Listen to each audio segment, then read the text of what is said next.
Plus 1 students. അപ്പോൾ മക്കളെ നമ്മുടെ വൺ ഷോട്ട് റിവിഷൻ ഒക്കെ നല്ല അടിപൊളിയായിട്ട് പോയിക്കൊണ്ടിരിക്കുകയാണ് അല്ലേ. അപ്പോൾ നമ്മുടെ ഇന്ത്യൻ എക്കണോമിക്സ് ഡെവലപ്മെന്റിലെ ലാസ്റ്റ് ചാപ്റ്റർ ആയിട്ടാണ് മിസ് വന്നിരിക്കുന്നത്, നമ്മുടെ comparative development experience of India and it's neighbours. Okay, അപ്പോൾ എന്താണ് ഏകദേശം 3 മാർക്സിന്റെ ക്വസ്റ്റ്യൻ നമുക്ക് ഈ ഒരു ചാപ്റ്ററിൽ നിന്ന് എക്സ്പെക്ട് ചെയ്യാൻ സാധിക്കുന്നതാണ്. 3 മാർക്സേ ഉള്ളൂ എന്ന് കരുതി നിങ്ങൾ അത് സ്കിപ്പ് ചെയ്യാൻ നിൽക്കരുത്. കാരണം നമുക്ക് ഫുൾ A+ ആണ് നമ്മുടെ ലക്ഷ്യം. ഫുൾ A+ അല്ലെങ്കിൽ എന്താ പറയുക, ഫുൾ മാർക്സ് ആണ് നമ്മുടെ ലക്ഷ്യം എന്ന് പറയുന്നത്. അപ്പോൾ ഫുൾ മാർക്സിലേക്ക് നമ്മൾ നീങ്ങണമെങ്കിൽ ഈ ഒരു ചാപ്റ്ററിൽ നിന്ന് ഒരു ക്വസ്റ്റ്യൻ എന്തായാലും ഉണ്ടാവത്തില്ലേ. ഫുൾ മാർക്സ് കിട്ടണമെങ്കിൽ എന്താ ആ ക്വസ്റ്റ്യൻ നമ്മൾ അറ്റൻഡ് ചെയ്തേ മതിയാവത്തുള്ളൂ.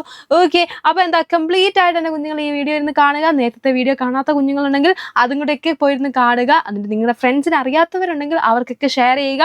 നമ്മുടെ ഈ ചാനൽ ഒന്ന് സബ്സ്ക്രൈബ് ചെയ്തിട്ടാൽ നിങ്ങൾക്ക് നമ്മുടെ എല്ലാ സബ്ജക്ട്സിൻ്റെയും എല്ലാ ചാപ്റ്റേഴ്സിൻ്റെയും ഓരോ വൺ ഷോട്ട് വീഡിയോസ് വരുമ്പോൾ അതിൻ്റെ അപ്ഡേറ്റ്സും കാര്യങ്ങളൊക്കെ കിട്ടുന്നതായിരിക്കും. ഓക്കെ, അപ്പോൾ റെഡി? യെസ്. അപ്പോൾ നമുക്ക് ഈ ചാപ്റ്റർ ഐശ്വര്യമായിട്ട് അങ്ങ് തുടങ്ങാം. എന്താണ് നമ്മളിവിടെ ചെയ്യാൻ പോകുന്നത്? നമ്മൾ കുറച്ച് കമ്പാരിസൺ ആണ് ഇവിടെ ചെയ്യാൻ പോകുന്നത്. നമ്മളെന്താ താരതമ്യം ചെയ്യാനാണ് പോകുന്നത്. നമ്മുടെ ആരാണ് ഇന്ത്യനെ അതിൻ്റെ നെയ്ബറിങ് കൺട്രീസുമായിട്ട് നമ്മളെന്താ കമ്പയർ ചെയ്യാനാണ് പോകുന്നത്. നോക്കിയാൽ ഇന്ത്യ പാകിസ്ഥാനെയും അതേപോലെ തന്നെ എന്താ ചൈനേനെ വെച്ച് നമ്മൾ കമ്പയർ ചെയ്യാൻ പോവുകയാണ് ചെയ്യുന്നത്. അപ്പം നിങ്ങൾ ഓർക്കും, എന്തിനാണ് മിസ്സേ ഇന്ത്യനെ പാകിസ്ഥാനും ചൈനയായിട്ട് കമ്പയർ ചെയ്യുന്നത്? വേറെ എത്ര രാജ്യങ്ങളുണ്ട്, അവരെയൊക്കെ വെച്ച് കമ്പയർ ചെയ്തൂടെ എന്ന് നിങ്ങൾ ഇപ്പോൾ ആലോചിക്കും അല്ലേ. നമ്മുടെ ഇന്ത്യക്ക് എപ്പോഴാണ് ഇൻഡിപെൻഡൻസ് കിട്ടിയത്? 1947 അല്ലേ. ആ സെയിം സമയത്താണ് ആർക്കും ഇൻഡിപെൻഡൻസ് കിട്ടിയത്?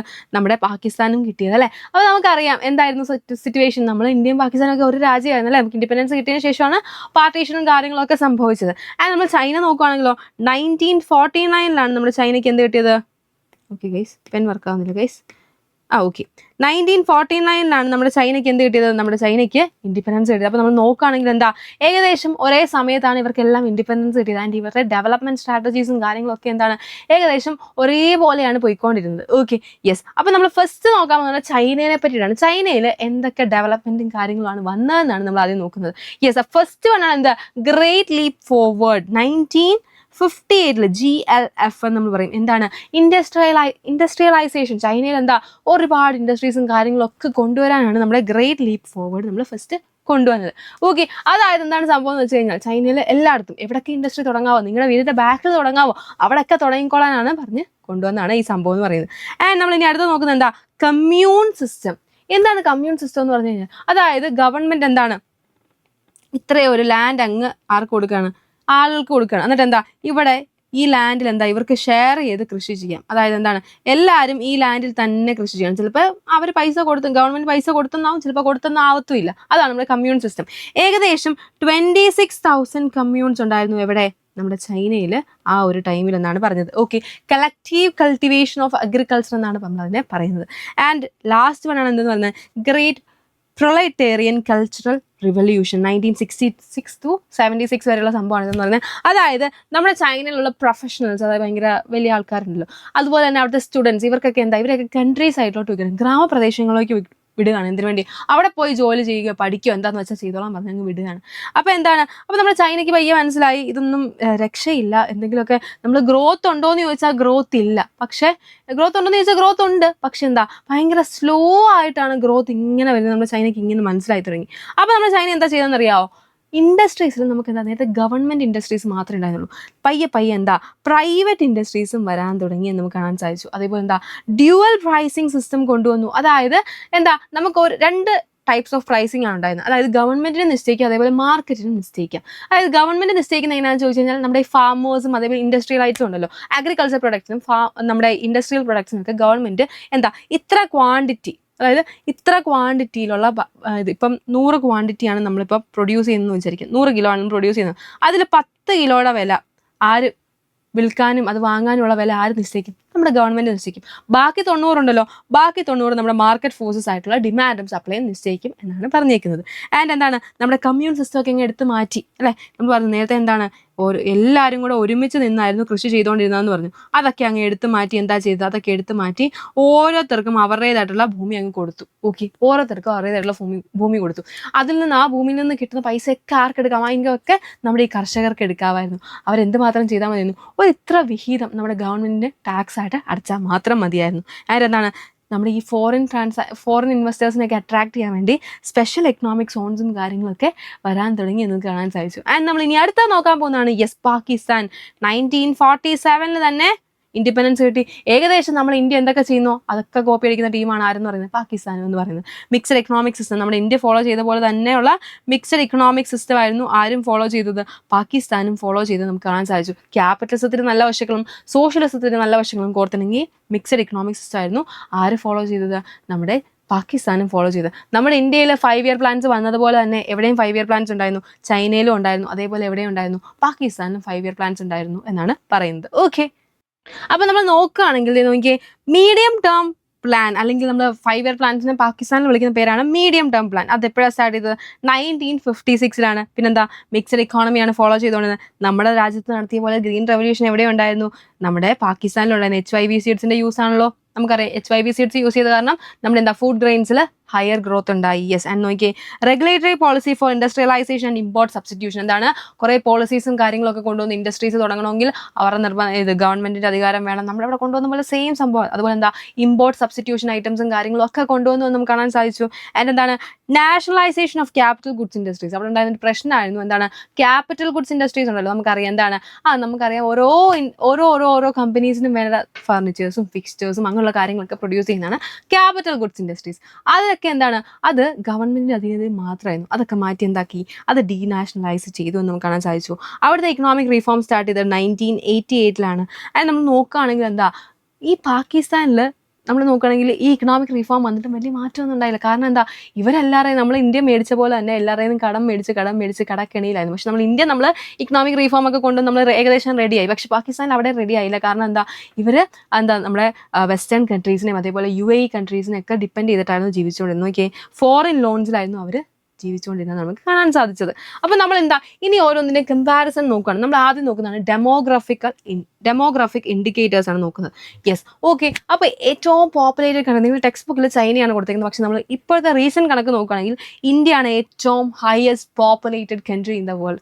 സെക്കൻഡ് ആരാണ്? ചൈനയാണ്. ആൻഡ് നമ്മൾ നോക്കുകയാണെങ്കിൽ പോപ്പുലേഷൻ ഗ്രോത്ത് റേറ്റ് നോക്കുകയാണെങ്കിൽ ചൈനേനേക്കാളും ഏറ്റവും കൂടുതൽ എവിടെയാണുള്ളത്?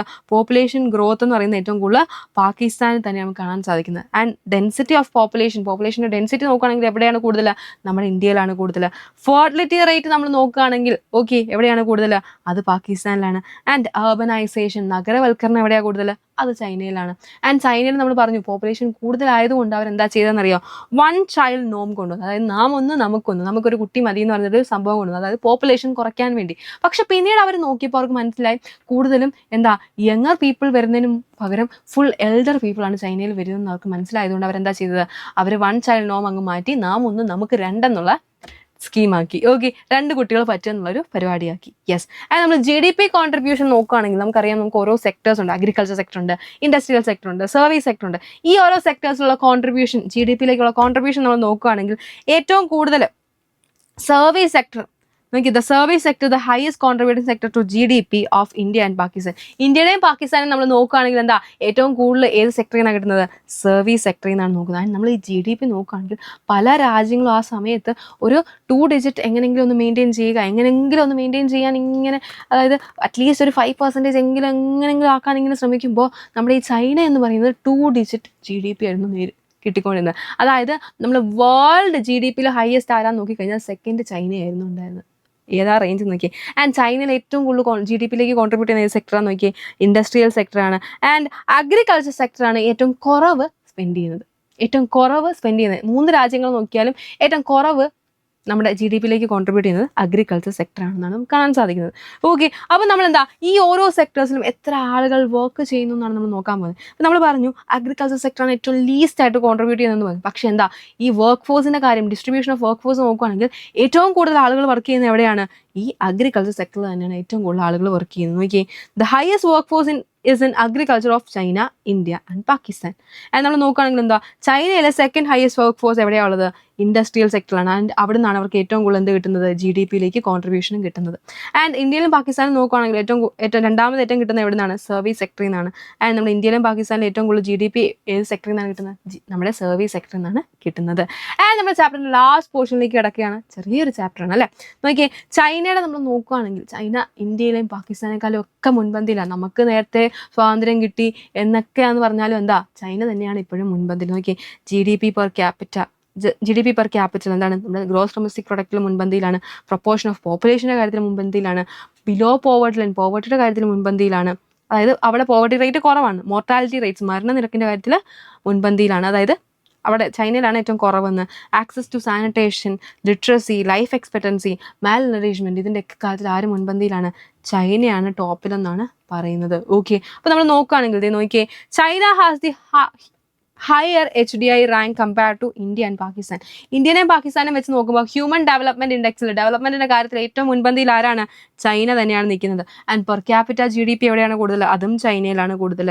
ആൻഡ് ലിറ്ററസി റേറ്റ് ആയിക്കോട്ടെ, ലൈഫ് എക്സ്പെക്ടൻസി ആയിക്കോട്ടെ, പീപ്പിൾ ബിലോ പോവർട്ടി ലൈൻ ആയിക്കോട്ടെ, എല്ലാം കൂടുതൽ എവിടെയാണ്, ചൈനയിൽ തന്നെയാണ്.